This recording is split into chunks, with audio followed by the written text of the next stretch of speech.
Hi everyone, welcome back to the channel. My name is Vanessa and I am an author from Toronto, Canada, and I publish under the pen name A.N. Sage. I post a lot of videos here about tips for authors, planners, because I'm obsessed with stationery and planning everything out, and general tips for creative entrepreneurs, and just a few vlogs about my journey sometimes. Basically a way for me to share everything that I have learned so far after having published 18 books to date and more coming. I wanted to do a video today about something that I think is very, very important, but I don't see talked a lot when it comes to tips for authors. As you know, I am a huge plotter. I love plotting. I love outlining. I know it's not for everyone.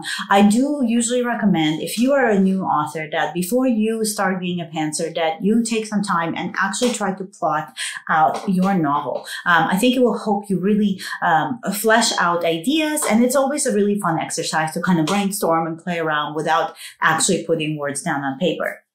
But in the spirit of plotting, in a way, I wanted to talk about developing a theme for your book. Now, what does it mean? What is a theme? So before we talk about developing themes for your book, I think it's obviously important to understand what a theme of a novel is. So a novel theme is a statement that you make about the topics that you're going to discuss in your book. Things like empowerment, fulfillment, hope, coming of age. These are all themes that you would have throughout your novel. So before you actually sit down to write, I always encourage people to sit down and figure out some of the topics that you want to kind of hit hard as the backbone of your novel. Once you have these topics in place, you can expand from there, and you want to expand to form a theme statement, which is where this theme really comes into play. So in my book, for example, The Things the River Hides, I have two different themes that I worked into the book. The first one was do not hide from who you truly are. So come to terms with yourself. And then the second theme that I worked into the book was to turn weaknesses into strengths. Those were the two kind of statements that I've worked in, and I've always had in the back of my mind as I was writing the book, and especially as I was plotting the book. So one of the main tips that I always give people, especially when I'm working on developmental edits or I'm working with a book coaching client, I always tell people to look for universal themes. You might want to think about very specific kind of nitty-gritty themes, but I would recommend staying away from that. The reason being is you want to think of themes that would appeal to a larger audience. Things like, you know, turning a weakness into a strength, which is what I kind of worked into The Things the River Hides. A lot of us could have that. The idea is that things that you might think about yourself that are negative could actually be positive if you look at them through a different light. Not hiding from who you truly are, right? These are things that other people can definitely relate to. So you want to look for universal themes, because not only would that help you get a wider reach with your audience, but you want themes that will allow you for more action and more opportunity to work those themes into your book as you're writing. You need to think about what you want your reader to think about when they're done reading the book, right? So your theme should be something that is never stated. Like you don't want to be, this is my theme statement for the book, you know. You don't want to outright stated, but it should be a feeling. You should evoke some kind of emotion from your reader, and that emotion should touch on your theme. That theme should really resonate with your reader without you stating it, and it should stay with them after reading the book. So when they're done the book, they could say, oh, hey, that was the theme, basically. Like that was the whole point of the book, is for us to understand this, and for the character, your main character, to understand this theme. And then we're back to what I love to do, which is outline. it's very important if you're working your theme into the book that you at least try to outline where you're going to work that theme into it. It's much easier to create opportunities for your theme to arise if you have an outline in place, if you have a plot of some sort in place, because then you can figure out where you're going to sprinkle learning opportunities for your character to get to the theme throughout their arc. And then you want to, as you're plotting, as you're outlining, you want to weave your theme into your plot. So if you're using multiple themes, make sure that you are weaving them into different scenes. You could have a subplot with one theme, and then your main plot could have a different theme. Like for me, for example, the do not hide from who you truly are. That was kind of like the main overarching theme for the book, because Nastya had to really come to terms with who she is, with her powers. And then from there, the other kind of subplot was how much she felt like an outsider, how much she thought that she wasn't good enough, that she was like this monster, when in fact, everything that she thought was negative about herself, all of those things that she considered a weakness, turned out to be a strength at the end.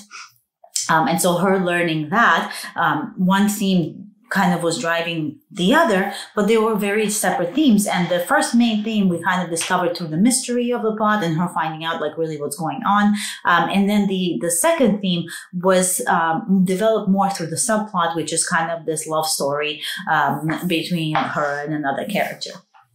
So you want to kind of weave the theme into the plot somehow. So in The Things That River Hides, as I mentioned, there's a mystery, and a mystery that kind of helps Nadia discover who she is, because in the end, that mystery is very much rooted to who she is.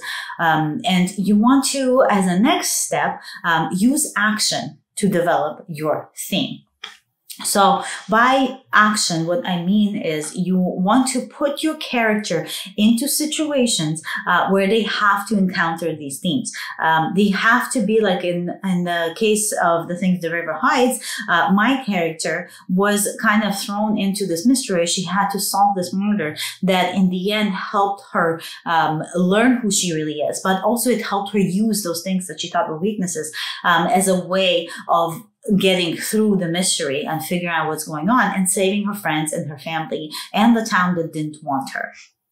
So you want to put them in situations where they have no choice but to face this theme head on. And again, without being obvious, but it's kind of always underlying. And then as a final thing, you want to use this theme for character growth. So use your theme to help your character move along the arc of their growth. Your character is going to start out in point A, where they have nothing to do with, they're the opposite of what the theme of the book is. And by the end of the book, they should really encompass the feeling that you're trying to portray. So let's say if your theme is to somebody who is working on having hope, like if hope is your topic that you want to discuss, then at the beginning of the book, your character should be pretty much hopeless. And then as they grow, that hope comes into play and they have more hope towards the end. And you kind of wrap up with the theme being this big, like finale, right? So by the time that your reader is done, there should have been enough points to this theme that they understand like, hey, that was the whole point of the book, right?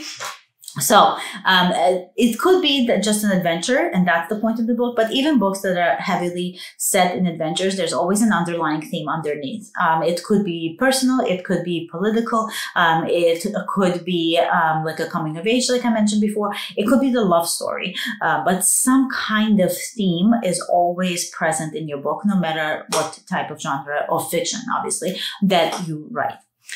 And that's pretty much what I have for tips. I think out of all the ones I mentioned, the main one that I usually tell people to think about is the universal theme, because you really do want to appeal to as many people as possible. So if you take anything away from here, it should be that. Hopefully that helped kind of clarify how you can work with themes, what a theme is really. If you have any other questions, make sure you comment, and I try to answer pretty much every single comment. Even if you throw a smiley face, I'll throw a smiley face right back at you. So I do always try to answer any comments that I get. But especially if you want any suggestions for videos, if you have questions, and if I can answer that question in a full video with a lot more detail, then I will go ahead and do that. Or if you just want to answer me a question about this video or anything else, feel free to comment below. And if you're looking for like a coaching, somebody that can help you with your book, or somebody can help you with developmental edits, or you're looking for an editor, then reach out to me. I've gotten like a little bit booked up lately, but I always keep a few slots for like emergencies or taking on new clients. So let me know. Make sure you reach out to me. So you can reach out to me at contact@ansage.ca or comment again. So find me on social media. I'm always around. I try to respond as much as I can to everybody. If I miss you, then contact me somewhere else. It just means I haven't seen it. I'm not ignoring you. So as always, I hope you guys found this video helpful, and I will see you next week. Stay magical until then, and keep on writing. Bye.